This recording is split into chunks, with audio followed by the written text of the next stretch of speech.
Hello, I'm Mike Lloyd with the Boudoir Guild, and I'm going to show you how to take gorgeous photos using 7 different lighting setups and an amazing intuition background.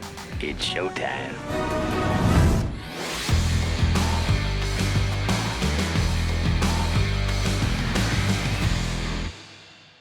So the one thing I love about intuition backgrounds is you can set up anywhere and take gorgeous photos. So I'm here in my garage with my good friend Amy, and that plum background behind me. So purple is one of my brand colors, and that's why I chose it. But intuition has so many colors, it was really hard to narrow down which one I wanted, but this made the most sense for me. So you can choose the background you want, the size you want, the pattern, the texture, the colors that are good for your brand. And then I'm gonna show you 7 different lighting setups to take gorgeous photos of your clients that they can't wait to see and just throw handfuls of money at you.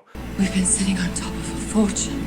So let's get started. So this first setup, nice and easy. It's gonna be one light.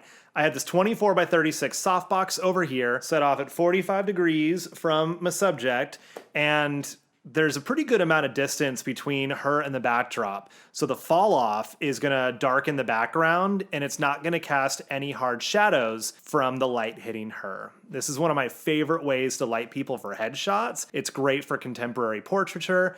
And this softbox, it's beautiful, soft wrapping light, but it's not a giant umbrella. And so you still do get some hard shadows and good definition. So it's great for carving out facial features too. So this is called the clamshell setup because, well, it's in the shape of a clamshell.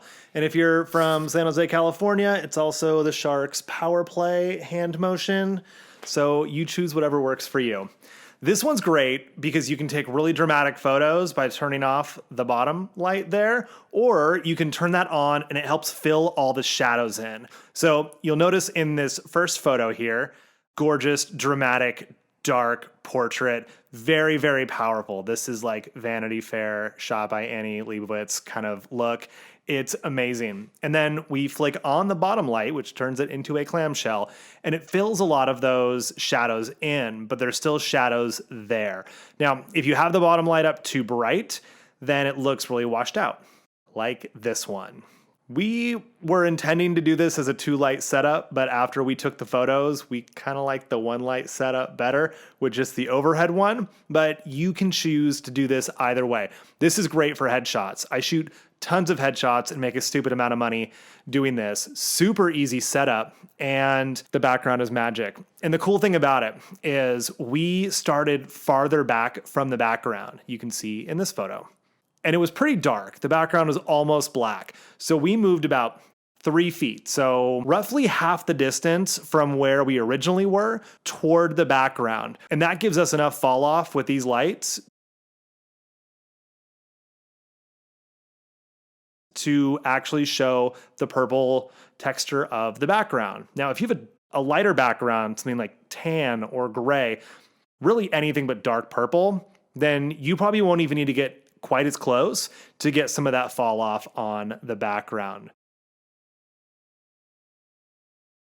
So for lighting setup number 3, we call this one the kicker, because that little guy right there is shining on the background, but just in a spotlight, very targeted. I don't want a whole background light. I just want to lighten the background where she has dark clothing and dark hair. I don't have that problem. I don't really need a hair light when you put me on a dark background, but anyone with dark hair and dark clothing will need some kind of separation, because if you have dark clothes, especially that are that matte material that don't reflect a lot of light against a background that's very dark, your subject will just look like a floating head with arms, because the dark clothes will blend into the background. We don't want that. So the kicker kicks the subject away from the background.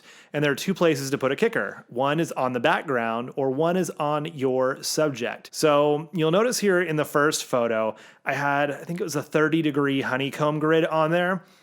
It was too much. There was too much background light. So I dropped it down to a 10-degree, which is not quite a snoot, but it's really, really fine spotlight, and it's only 6 feet away from the background. So it's a just enough of a glow behind her to separate the dark clothing from the background. And I love the texture of the background. This is one of the reasons I love the backdrop versus like a roll of seamless paper, because it just looks more flat, almost like stock photo-y, whereas this has so much more personality without having to build a whole set in the back of the scene. So now we've stuck the kicker on the background. Let's throw a rim light on our amazing model. All right, so in the last setup, we saw how to put a kicker on the background. In this one, we're gonna put the kicker on our model. So I use this strip box back here behind me at opposite angle from our key light. The key light is 45 degrees this way, and the rim light is 45 degrees the opposite direction. So they're aiming at each other, sandwiching our model in the middle. You don't want them on the same side, because if you have a key light on this side and a rim light on the same side, you're probably not even going to see the rim light because this side is already bright. So you put them on opposite sides to highlight basically the dark side of your model against the background. And then she stands out and doesn't blend in. And you can see here how subtle it is. Just the highlight down her arm, a little bit on her hair also, and her jeans, and she just pops from the background. It adds another dimension. It makes it more dynamic. For our next lighting setup, call this the Mary Poppins because we're using this big ass umbrella here. I don't know if that's actually what they're called, but it's a giant umbrella. So we're going to call it the big ass umbrella setup or the Mary Poppins, whatever. There's kids around.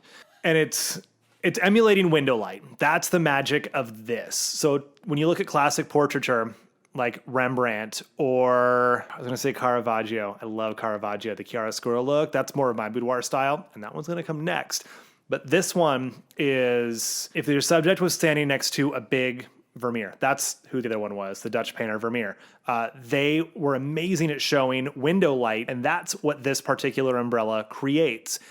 Very directional light, but it's still soft and wrapping. So if you had a huge window and your subject stood in front of that, this is what you could recreate. And it like barely fits. I had to like crouch down and use the viewfinder on the back, or the screen in the back of my camera, because my garage ceiling isn't tall enough for me to like comfortably stand under it. But if you see this photo, I mean, it's freaking gorgeous. And this was like our second take. So I'm very happy with the results. And I'm excited for you to try this out also. Super easy to use one of these big umbrellas. They're very forgiving because of how big the light source is. And it still shows the textures in the clothing. It's not totally washed out. It's still directional enough to add this dynamic element.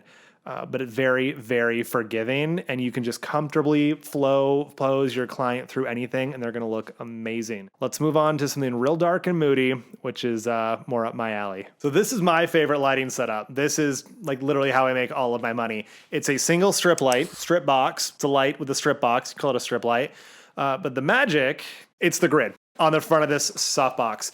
And what it does is it essentially makes a rectangle size beam of light comes straight out, and there's no spill. And so the only light we're going to get on our subject is in the shape of the face of this softbox, which is like the size of your model.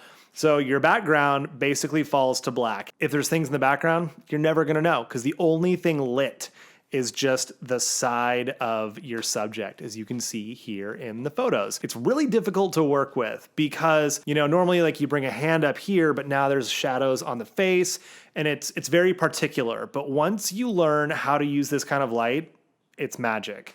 And that's why I love doing it. So let's move on to our last lighting setup now. For our last setup, this is how I shoot all of my corporate headshots. And you can't really see because there's an umbrella here.